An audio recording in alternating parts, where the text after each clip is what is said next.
Hi, everybody, and welcome to the Dr. Psych Mom Show. Something that a lot of women deal with is when a man does not want to commit, and I'll talk about this today. Before that, please do subscribe. Most recent subscriber episode was on responsive desire versus zero desire and what responsive desire really looks like and why that should prevent your wife ever having to say, "Are you done yet?" A common thing that women say that is hurtful. Anyway, so a lot of times women come into therapy because either a man won't commit to them and they're very upset about it. They've done all this research on attachment, and of course they are the preoccupied attachment partner, and the man is the avoidant partner. And many times they can't get him to commit, which is a real world concern, because they want to move forward in their lives, and whether that's get married, have kids, etc., etc. And also, then there are many women who come in after the man has committed, after having originally been in such a scenario, but the man has committed, whether or not he's officially married to them. They at least do have children, they live together, but they're unhappy because he never really did it. He didn't even really propose. If he did, it was kind of, his back was against the wall. She had given him some sort of ultimatum. And he just is not as into the relationship as her peers' husbands are, or at least that's what she perceives. So this problem still didn't go away, despite her having told herself that it would go away if he at least said that he was committing and, did all the stuff, got her pregnant and supports her, and not that she doesn't work, but they may have mingled their finances or not. Whatever it is that she was telling herself would make it worth it and would be an okay proxy for deep commitment. Well, guess what? Lo and behold, did not turn out to be. And she still is very envious and sad when seeing other people who are more wholly committed to their partners, particularly men that treat the women very well and seem to put the wives on a pedestal, or at least are very openly committed to them. So how do you get into such a situation? Well, you got to look into your earliest life, right? And it's very usual for people in this situation, women who are struggling in this situation, to recognize that one parent, especially the mother, but sometimes the father, was the wistful, constantly yearning parent who never got their needs met. Very frequently, these girls come from situations where the mother never got treated very well, never got treated very romantically, so it's almost like they can't even imagine what it would look like, except on television, for a woman in real life to get treated with a loving, romantic, committed emotion, like they just cannot really imagine it because they didn't see it. And sometimes it's the man. Their father was always yearning for more love from their mother, and their mother was the more cold one or the more ambivalent one about love. So either way, they saw a pursuer-distancer dynamic in the home, and that's what feels very familiar. And in order to heal themselves, what they're trying to do subconsciously is find a man who doesn't want to commit and make him commit. This would fix everything in their mind, and truly probably would, because, of what I talk about with reparenting and healing yourself. So they are correct. If they were able to make this magic happen, then they would feel better. If they were really able to take the Mr. Cold, doesn't want to get married guy and somehow magically transform him into Mr. Loving, committed guy, well, you know what? It really would make their life better. The problem is, it's not going to happen. And so what they're doing is they're putting themselves into situations where they are bound to get hurt, and they continue to confirm their belief that men are terrible and they never commit, and they're cold and they're difficult and they are selfish and they're distant and they're avoidant. All that really is being shown is that the men that they're drawn to are this way. Obviously, as you're aware from listening to this podcast, which hopefully was transformative for many women that struggle with this, there were just as many dudes who are preoccupied attachment.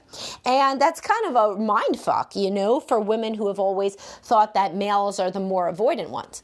Yes, frequently they're more avoidant. the ones that are insecure, the majority are secure, as I've talked about. The largest category, 50%, is securely attached people in the world. But after that is avoidant, and there are more avoidant men than women, and after that's preoccupied. But there's millions then of people in pursuer, distancer relationships where the man is the pursuer. And I frequently talk to those men and even have podcasts about the preoccupied attachment husband, to stop caring so much what your wife thinks, etc., etc. So you really got to look in at this situation very clearly. I am here to tell you, for all that you may really trust me. You know, you listen to me all the time. You should. I've got a lot of expertise. I've worked with a lot of people, and hundreds of people by now. And the point is, you're never going to be happy. If even one woman uses this as an epiphany, it'll be great. You are never going to be happy with a man you have to convince to marry you. You are never going to be. I'll tell you something. You may have heard this story. You may have heard it from like your grandmother, your mother. It used to be the case. Times change, man, right? So it used to be the case that it would be okay. Honestly, it would be okay for a woman, let's say in the 50s, maybe even the 60s, 70s, to, I look at movies from the 80s now, it looks like fucking, I don't even know, it looks like I'm watching like a scene in Fiddler on the Roof when I look at stuff from the 80s, and I was a child in the 80s, so that was a long fucking time ago by now. So maybe even in the 80s, the Molly Ringwald era, it could still work out if you convinced a man to marry you. It could. You know why? Because it was a different time. It was a time where that could still be thought that men want to sow their wild oats, and then like if you wait around and then the guy commits to you eventually, that could be a good story, and you have many girlfriends with the same story. Men are not supposed to be very emotionally aware anyway, and they're supposed to provide you with a certain life, including babies, and if you get that end game, then you're a success. All right, fine. That used to be the societal norms that we lived with. No longer are those the societal norms that we live with. Now, all you have to do is log into social media and you are going to see men that are fucking talking to the camera about all the epiphanies that they have had about how to be a better partner emotionally to their wives. So given those comparison points, you are never in this generation going to be happy with a man that you have to convince to marry you. It's no longer on trend. It isn't. It used to be that there were books, and I mentioned this before, but I have this book, I got it at a thrift store decades ago already, Betty Cornell's Guide to Being a Popular Teenage Girl, or something like that. In this time, and all the way maybe up through the rules, remember the rules in the 90s? Maybe even through then, it was considered, all right, you gotta be a little manipulative. Both men and women, dating is like this jungle, and you got to like, it was also the era of a lot of, etiquette, like a lot of rules in general about male-female interactions. And it was considered that men act one way, women act another way. And yes, women are going to be the ones that are, driving any sort of commitment because they want a baby, and then that's pretty much what they do with their lives is they have a baby. It's not like that anymore. It is not like that anymore. So if you have been inculcated in a certain belief system by your parents and by your family in general, and you think that somehow it's all going to work out when you get your babies, it's not, because you're going to be constantly comparing the guy that you have to beg to hang out with you, because that's who he turns into. After you beg him to marry you, you're going to be begging him to hang out with you. You're going to be comparing that dude to all the dudes out there that like to be in relationships and are the ones that are planning dates and are the ones who are fucking reading the book recommendations on attachment theory that I recommend. Things have changed. What else do I always talk about? You have 20 zillion thousand, and that is a scientific number, more options now than your grandmother and your mother did, right? So they may have had to literally meet the person on their block who is the only other single person of an opposite gender in their 20s, or their teens. But that's not your life. So you do not have to think that there are that there's a limited amount of guys in the world. There are not. If you are with a guy who does not want to be with you, there are going to be thousands of other options right literally from your smartphone if you are using a dating app. Now, you could say, but somehow, and a person with some insight would say this, they would say, somehow, though, I managed to find all the ones that don't want to commit. Listen, good point. Good point. Couldn't have said it better, right? You need to get into therapy. If you have even 2 of these under your belt of men that don't want to commit to you, that you're always begging to hang out with you, that you're always begging to change, that you're always begging to be nice to you in some way or another, that never exactly meet up to the standards of what a reasonable woman would want, a reasonable woman standard of somebody who remembers your birthday, gives a shit, has an eye on committing in the future if you're in a long-term relationship, looks toward that with some sort of enthusiasm.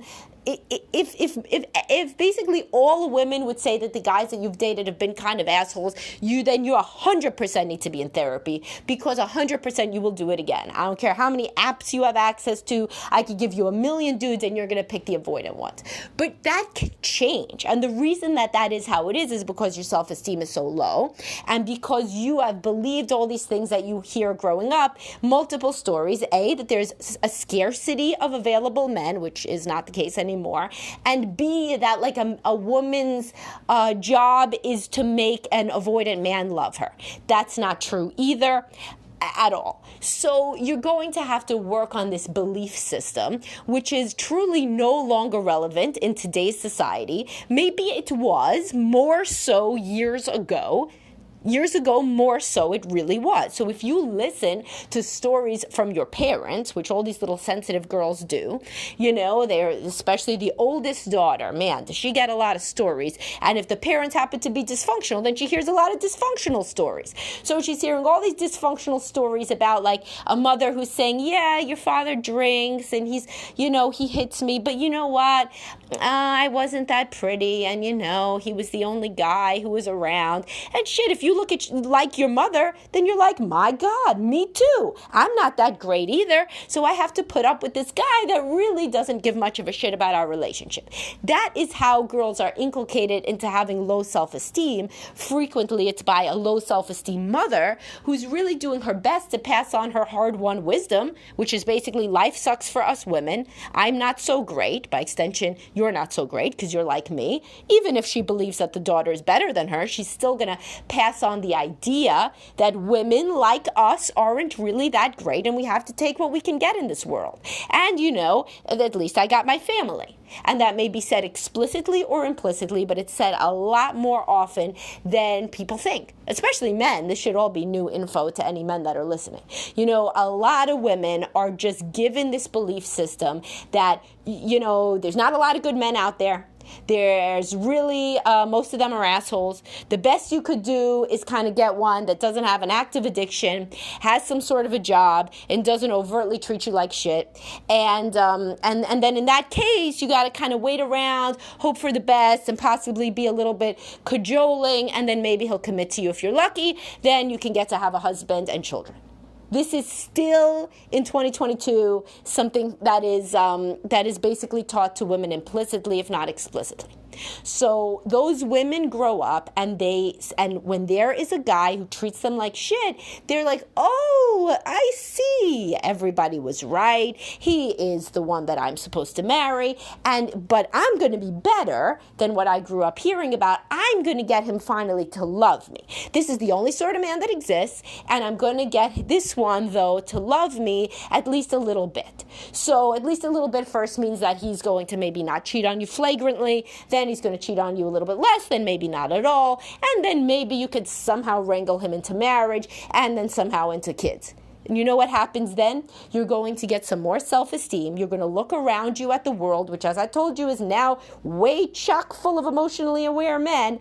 And you are going to be like, what the fuck did I settle for? Why did I undersell myself so much? What's wrong with me? And what are my children learning about marriage from this marriage? Where their father is not even a little bit committed in a romantic sense, only in the letter of the law, not the spirit of the law, and barely gives a shit about anything that I care about. And then you're going to have to deal with a divorce. And that's not good for your kids. So get out ahead of that now and start working on your self-esteem. And so if you work on your self-esteem, then you'll be attracted to a whole bunch of other guys. This is true. Because sometimes women are like, what if I'm just attracted to assholes? I even have one of my earliest podcasts is about that. My boyfriend is a jerk, and I've realized I'm only attracted to jerks. It was something like that. And if you work on your self-esteem, the guys that treat you like shit, they're going to be like, it's like a joke. It's like you'll be making fun of them in your head. If you really work on your self-esteem and you go on a date with a narcissist, he's not going to make you excited anymore. It's not going to be like, oh my God, maybe I could change him. You be like literally trying to remember shit that he says to tell to your girlfriends and be like, who is this jackass? Why did this jackass think that he could talk down to me? Truly, you can deeply change yourself and your perspective if you change your self-esteem. So if you are with a man that says he doesn't want to commit to you, the only right response is to get out of the relationship. That is the only right response. That's the only healthy response. Had you grown up with parents in a better marriage, or particularly a mother who had higher self-esteem and trained you to have higher self-esteem, this would be a no-brainer. You would not have spent 6 days with this guy, never mind 6 months or 6 years. So the only response is to get out of the relationship if you are not married and you're trying to beg him to marry you. Get into therapy. Get out of the relationship. The relationship is not a relationship. It's one person trying to make a relationship. It's basically like a ventriloquist and a ventriloquist dummy. And the preoccupied attachment woman, you, is playing both parts. It's like, I love you. And then the sock puppet says, I love you. But is he really saying I love you, or are you making him say I love you? You're probably implicitly making him say I love you. It's not like he doesn't on some level love you, but he doesn't love you enough. He doesn't love you nearly enough for what you deserve and for what later you will realize that you deserve. So you best to get out now before you really get pregnant or get sick. Sometimes I see that. Like you get like a HPV scare or something. And then guess what? Guess who drives you to the hospital? Oh, it's him. So then you trauma bond to him over this. And then, holy shit, guess what? In a moment of weakness, he agreed that you should get married. And then you end up miserable because you know that you coerced him into getting married and that you were vulnerable. And maybe he felt bad for you. And the whole thing did not go according to plan anyway, because the plan was something that could never have happened. And I've seen this thing happen, by the way. Like, you literally, like, all you have to do is, like, break your leg or something. I mean, it could be even less. Like, you could get, like, a mosquito bite that you think, God forbid, is Lyme disease, right? So you're feeling very vulnerable physically. And then he's there. So then you're so pathetic looking, even he who is avoidant attachment feels bad for you. Somehow this scare manifests in like you begging him to commit and him finally capitulating, and then somehow you're engaged. I see this happen over and over and over. People diminish the role of like health concerns, or the other one that I see, somebody dies. Somebody dies. So you're with Mr. Avoidant Attachment, and then all of a sudden a family member dies. And so again, you're some pathetic creature in that situation. He feels bad for you, and so he commits finally. Well, what a booby prize that one turned out to be, because he committed in a moment of weakness, but he's still the same avoidant guy. So before something strikes, some sort of illness, death, etc., that makes you then somehow marry this guy, get out of Dodge now and work intensively in therapy so that you could get to a place where you genuinely respect yourself and you do not even entertain the idea of marrying a man that is not 100% on board with marrying you. That is your pep talk from me. And if it sounds very, very scary, okay, you should listen to it again then. That's what we do with exposure therapy, with things that are scary. And you can use it as your launch pad to reach out for therapy from somebody. Of course, I have people that work for me, but there's a million people in the world that can help you with self-esteem. Honestly, most therapists at this point are women in their 30s that would love to help a woman struggling with being attracted to emotionally unavailable guys. This like every therapist wants to help you with that. So it's really not a niche sort of thing. So that is something that you can look for. And then you could say, I did something for myself today. Even if I couldn't bring myself to break up with the guy, maybe I got into therapy. Or if I'm already in therapy, maybe I understand anew what I have to work on. What I have to work on is bolstering my self-esteem so that I can finally see what I know is true in my heart, which is that I shouldn't be with this guy. All right, hopefully my ladies got something out of this, and I will talk to y'all soon. Bye-bye.